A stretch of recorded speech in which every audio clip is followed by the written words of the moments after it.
Welcome, ladies and gentlemen, to Studio Ghibli month here on Reaction and Review. Yes, guys, I am dedicating this entire month to one of Japan's most celebrated animation studios, and I've decided to kick off the month with a movie from 2002. That movie is The Cat Returns.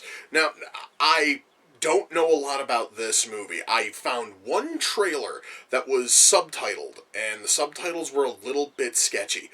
But what I could base off of at least the visuals was that this is a movie about a child who rescues a cat, and that somehow causes her to get whisked into this world of anthropomorphic cats.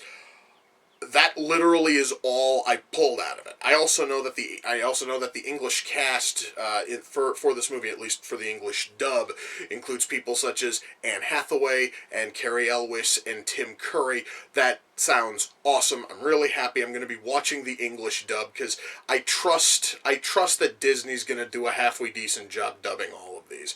I have no clue if this movie is any good at all. The only way I'm going to find out is if I shut up and I push play, and I'm going to do that right now. So, without further ado, it's time to kick back, relax, and check out The Cat Returns. Are the cats really gonna try to get her to marry one of their own? The cats want a human to marry their prince. That just sounds weird to me. Everything here, guys, has been really cool and really funny. And that is kind of funny, but I'm trying to wrap my head around the logic to it. Just seems sort of odd. Okay, I will say I do find it cool that these cats have got teleportation portals.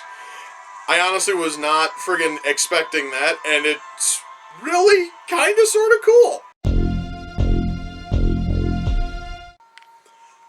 Okay, so if you fail to entertain the king, he has you thrown out of the highest window in the castle. That seems like a little bit of overkill. It doesn't quite seem to fit with the king's rather laid-back and easy friggin' going personality so far, but at least it was interesting. I was not expecting that. You know, guys, I was kind of sort of expecting a few things in this movie, but an epic sword fight at the top of a collapsed tower was nowhere on that fucking list. But guess what? Really fucking cool. Well, guys, that was The Cat Returns. Let me shut that off. Alright, wow,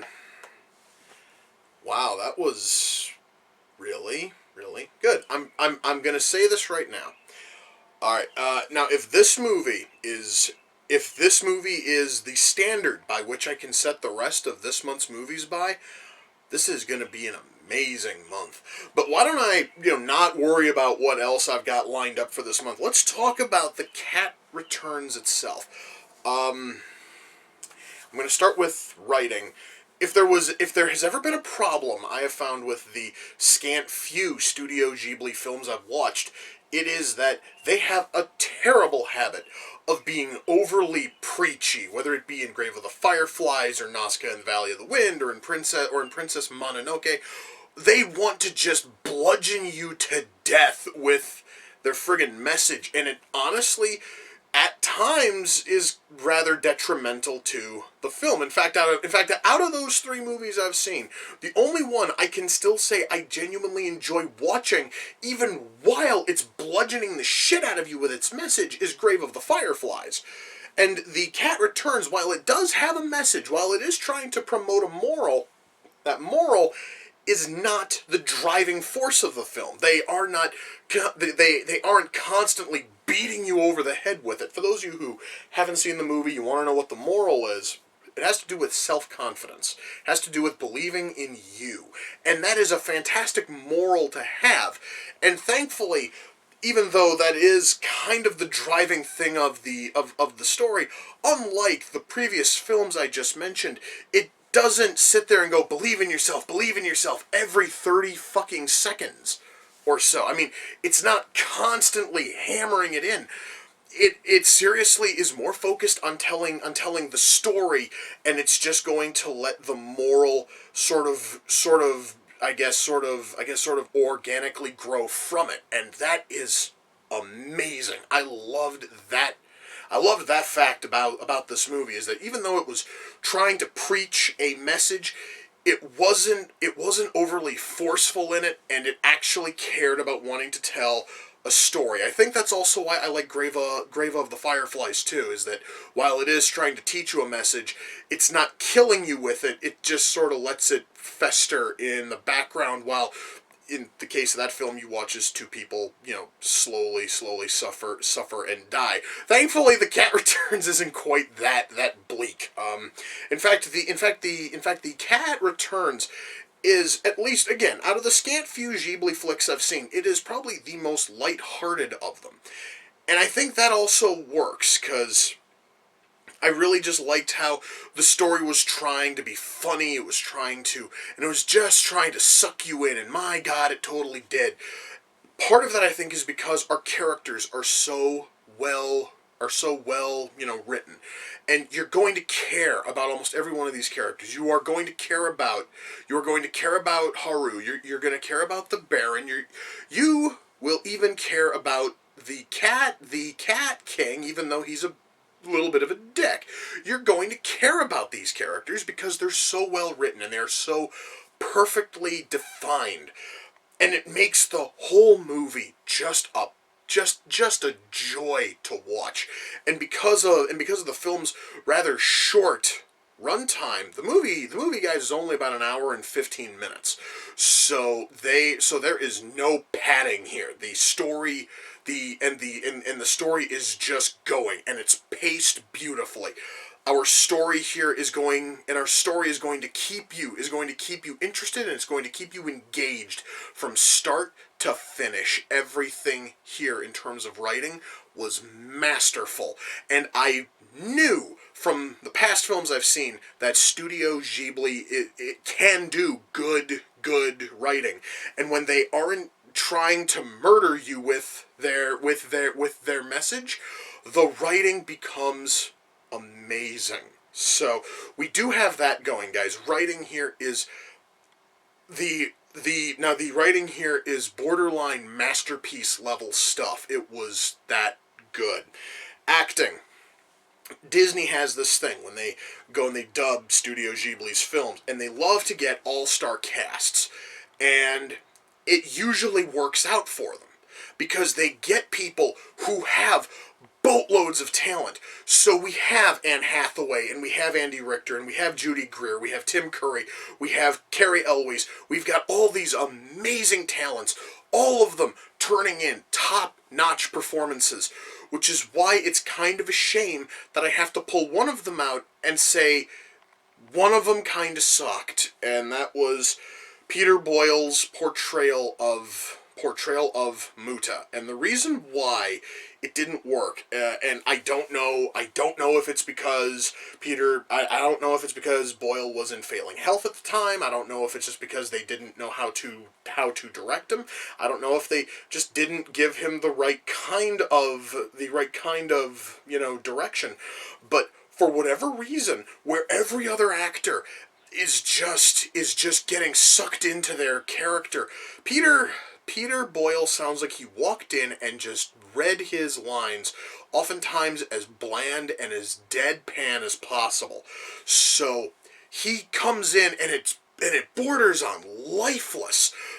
And that is in stark contrast when his character and the character of Toto, who's played by Elliot Gould, are supposed to be arguing, and Gould is giving 110%, and Peter Boyle sounds like he doesn't fucking care, and it was such a. That really, guys, probably the one thing I'm going to say about this movie was a huge negative, is that for whatever reason, while the rest of the cast was turning in amazing showings, Peter Boyle just didn't, and I don't know what the circumstances were. I really don't want to go into guesses about possibly he didn't care, he wasn't fucking directed, he wasn't, directed properly, he wasn't given any reason to actually, put in a decent showing. I don't know. But for whatever reason, Peter Boyle just could not fucking pull it off here, and that shocks me, because I know that Peter Boyle can act. I've seen him do great things.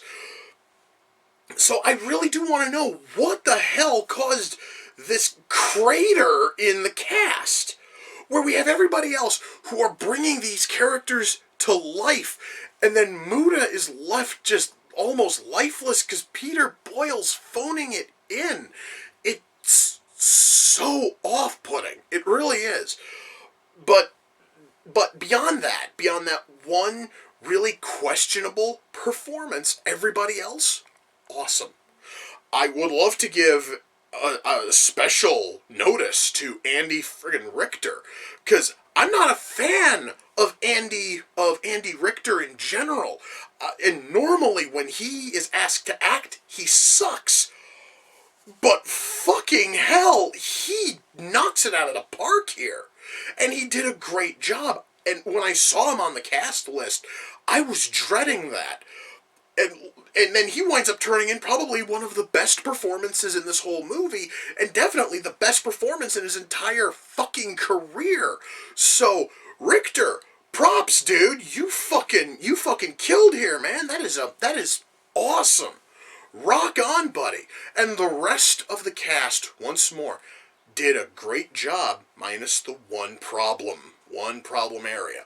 But hey, oh well, acting here, really good. Animation.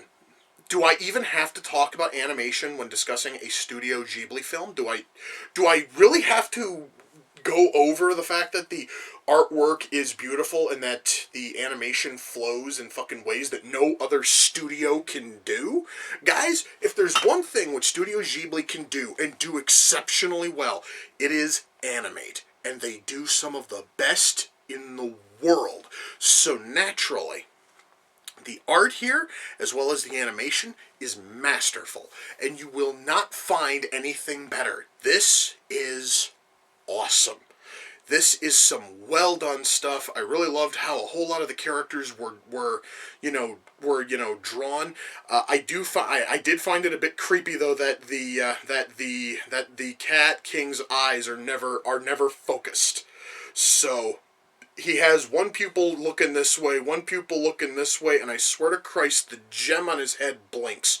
So I'm thinking maybe he's seeing through the, gem, which is certainly cool, but the very fact that both his pupils are pointing in opposite fucking directions in every single shot, it looked kind of odd. And I know for a fact that that was a deliberate design choice. It's just, it looked so odd to me, but still really cool. And I am not going to fault it, because honestly it kind of sort of works for the general shaggy kind of like disheveled look of the cat, king.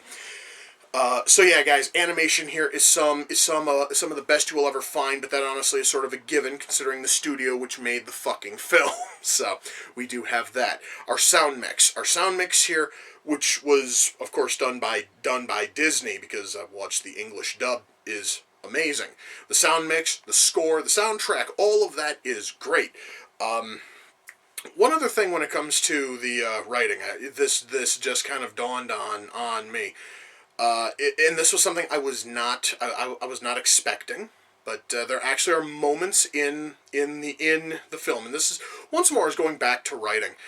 There are moments that are incredibly touching, and I do not want to spoil those, but they honestly just put a huge smile on my face, and they really made me feel kind of warm and happy, and that doesn't happen often in movies, guys. I seriously thought that I had moved on past the fucking warm, fuzzy, happy feelings you get from movies, but this fucker did it at least twice. Once, honestly, was a flashback, the other one was a callback to the same flashback. Both of those were done incredibly well, and they just make you feel great. Well, then again, a whole lot of this movie, it just makes you feel awesome watching it. This, guys, I have watched a lot of feel-good movies, supposedly fucking feel-good movies, and almost all of them fail. This thing was never marketed as that, as far as I can tell, but god damn it, I feel like $1,000,000 after watching this thing. So am I able to recommend The Cat Returns? Well, gee, I've been talking for probably, 12 minutes, 13 minutes about how awesome this movie is? Of course, yes, I can totally recommend it. This movie is amazing. And even with the one actor who, fuck it, it's Peter Boyle. With friggin' like Peter Boyle just not being able to keep up with the rest of the cast, even with that one flaw, this whole movie is still totally worth watching. Yes, I can absolutely recommend it, and if you haven't seen it yet, you should totally check it out. I don't care how you check it out. I don't care if you go out and you buy the Blu-ray. I don't care if you go out and buy the DVD. I don't care if you can rent it somewhere. I don't care if you find it in like a Redbox, or perhaps maybe if it's on Netflix or something. Check it out. You absolutely have to. This movie, guys. Let me just put it to you this way. I cannot stand it when people use stupid buzzwords to sum up movies. I'm talking stupid words like magical. But that's probably the best way I can sum up this, and I am not bullshitting you with that. This movie, it made me feel like a kid again. It was such a wonderful movie to watch. I absolutely adored every second of it. Yes, I can absolutely recommend this, and yes, I'm looking forward to the rest of this month's movies if this thing is anything to go by. Oh my god, this was so awesome. Now, The Cat Returns came off the Amazon wish list. I would love to tell you the person who sent it in, but that person wants to remain anonymous. That is totally fine. But to that person, I do thank you. I had no idea about this movie at all. I didn't even know the plot when I threw it on the wish list.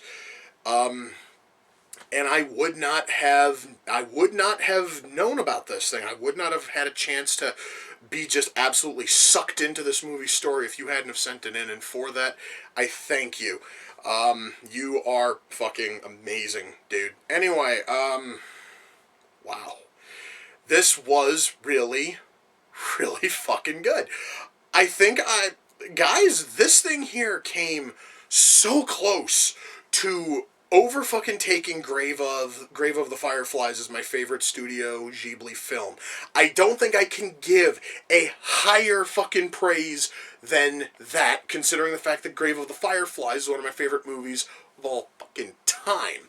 This sucker is now a close second in terms of Studio Ghibli films. That is amazing. And hopefully the rest of this month will lead to me watching even more. And as much as I'd like to go and watch Grave of the Fireflies, I am in too good a mood to have all of this shit brought fucking down. So I need to find something else that is going to make me feel just awesome and amazing. And Galaxy Quest. Perfect. I'm going to go watch my Blu-ray of Galaxy Quest, because fuck me dead, I don't think I've watched that one yet.